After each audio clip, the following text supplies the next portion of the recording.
যে যেটাই বলুক না কেন আমাদের প্রধান উপদেষ্টা জাতির উদ্দেশ্যে দেওয়া ভাষণে বারবার যেটা রিপিট করেছেন সেটাই দলের অবস্থান। সেখান থেকে অন্য কেউ যদি বেফাস কথা বা অন্যরকম নিজস্ব বিবেচনা কথা বলেন সেটাতে তারা যেন বিভ্রান্ত না হয়। আমাদের প্রধান উপদেষ্টা ডক্টর মোহাম্মদ ইউনূস প্রথম থেকে বলেছেন ডিসেম্বর থেকে জুন অনুকূলে গেছেন।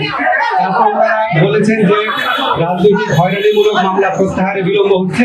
আমরা বলেছি যে পাবলিক প্রসিকিউটর অফিস, তারপর হচ্ছে এই পুরো সরকারি আইনজীবীদের অফিসটা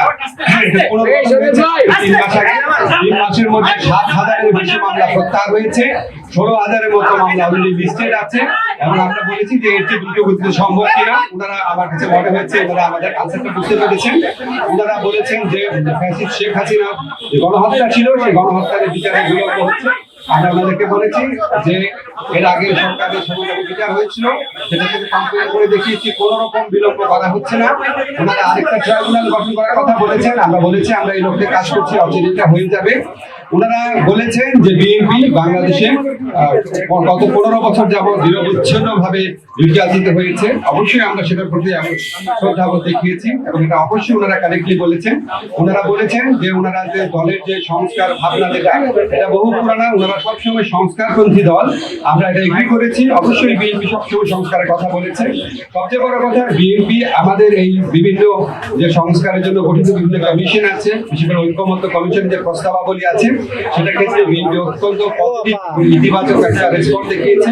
তারা বলেছেন তারা 2-3 দিনের মধ্যে ঐক্যমত কমিশনের সাথে মিটিং এ বসছে এবং অধিকাংশ সংস্কার প্রস্তাবের সাথে তারা ঐক্যমত পোষণ করে এবং জুলাই চার্টার খুব দ্রুত প্রণীত হয়ে যাবে, এটা তারাও আমাদেরকে আশ্বাস দিয়েছে। আমাদের কাছে মনে হচ্ছে বিএনপি সংস্কারের ব্যাপারে অত্যন্ত আন্তরিক। একটা ব্যাপার নিয়ে একটুখানি আপনার ভিন্নমত হতে পারে, সেটা হচ্ছে ওনারা যেটা বলেছেন সত্যি যে ওনারা বলেছেন যে ডিসেম্বরের মধ্যে ইলেকশন হলে ভালো হয় এবং আমরা এখানে বলেছি এবং ওনারা বলেছেন যে আমাদের কথাবার্তার মধ্যে কিছু অস্পষ্ট থাকে, কেউ কেউ আমাদের সরকারের কোনো উপদেষ্টা অন্যরকম কথা বলেন। আমরা একটা ক্যাটাগরিক্যালি বলেছি যে যেটাই বলুক না কেন আমাদের প্রধান উপদেষ্টা জাতির উদ্দেশ্যে দেওয়া ভাষণে বারবার যেটা রিপিট করেছেন সেটাই দলের অবস্থান। সেখান থেকে অন্য কেউ যদি বেফাস কথা বা অন্যরকম নিজস্ব বিবেচনা কথা বলেন সেটাতে তারা যেন বিভ্রান্ত না হয়। আমাদের প্রধান উপদেষ্টা ডক্টর মোহাম্মদ ইউনূস প্রথম থেকে বলেছেন ডিসেম্বর থেকে জুন। আজকে আলোচনায় আমরা কয়েকটা বিষয় স্পষ্ট করেছি, সেটা আপনাদের বলি। একটা হচ্ছে ডিসেম্বর থেকে জুন মানে যে আমরা ইচ্ছা করে দেরি করে মে বা জুন মাসে ইলেকশন করবো সেটা না।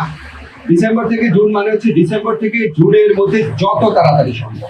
যদি আমরা ডিসেম্বরে সম্ভব হয় ডিসেম্বরে, না হলে জানুয়ারিতে, এভাবে বুঝিয়েছি যে ডিসেম্বর থেকে জুন মানে যে আমরা ইচ্ছা করে একটু বেশি ক্ষমতা ভোগ করার জন্য বা এমনি অকারণে আমরা 1 মাস 2 মাস বেশি ক্ষমতা থাকলাম, মোটেও সেটা না। ডিসেম্বরের থেকে জুনের মধ্যে যত তাড়াতাড়ি সম্ভব। এখন ওনারা একটু জানতে চেয়েছে যে সংস্কার যদি হয়ে যায় এত দেরি করার মানে কি আছে। আমরা ব্যাখ্যা করে বুঝিয়েছি জুলাই চার্টার প্রণীত হলেও যে প্রয়োজনীয় আইনগত ব্যবস্থা, নীতিগত ব্যবস্থা সেগুলো গ্রহণ করতে মাঝে মাঝে সময় লাগে। যেমন একটা এক্সাম্পল দিয়ে বলেছি যে ডিজিটাল সুরক্ষা আইন, যেটা আমরা 23 বার ড্রাফট করেছি বিভিন্ন অংশীজনের মতামত নেওয়ার জন্য এবং বেশ কয়েক মাস সময় লেগেছে। আমরা বলছি আমরা তো পিন পয়েন্ট করতে পারবো না জুলাই চার্টার প্রণীত হওয়ার পর কোন আইনটা কতদিনে হয়ে যাবে, কারণ আমরা তো অংশীজনের সাথে কথা বলবো, ব্রড কনসালটেশন ভিত্তিতে করবো। আরেকটা বিষয় আমরা বলেছি যে আমাদের তো একটা জনগণের তো একটা আকাঙ্ক্ষা আছে যেটা আমরা বিচার করে যাই। আজকে বাংলাদেশে এত হাজারের বেশি তরুণ জীবন দিয়েছে আর প্রায় 50-60 হাজার মানুষ সাময়িকভাবে পার্মানেন্টলি ক্ষতিগ্রস্ত হয়েছে, চোখ হারিয়েছে। তাদেরকে বিচারের যে দাবি, এটা তো এই গণ অভ্যুত্থানের অন্যতম প্রধান আকাঙ্ক্ষা আছে। আমরা যদি কোনো বিচার না করে যাই, কোনো বিচার না করে আমরা যদি ইলেকশন যাই, মানুষের কাছে এবং নিজের কাছে জবাব দিব কিভাবে? ইলেকশনের ব্যাপারটা সংস্কার, বিচার এবং আমাদের সরকারের গৃহীত কিছু পদক্ষেপের উপর নির্ভর করে। এই জন্যই ডিসেম্বর থেকে জুন টাইমলাইনটা বলা হয়। কিন্তু আমরা ক্যাটাগরিক্যালি বলেছি এটা কোনোভাবেই জুনের বেশি যাবে না, যে কথাই বলুক না কেন। এটা প্রধান উপদেষ্টার অঙ্গীকার, পুরা জাতির প্রতি রিপিটেডলি বলেছেন কোনো অবস্থাতেই জুন অতিক্রম করা হবে না।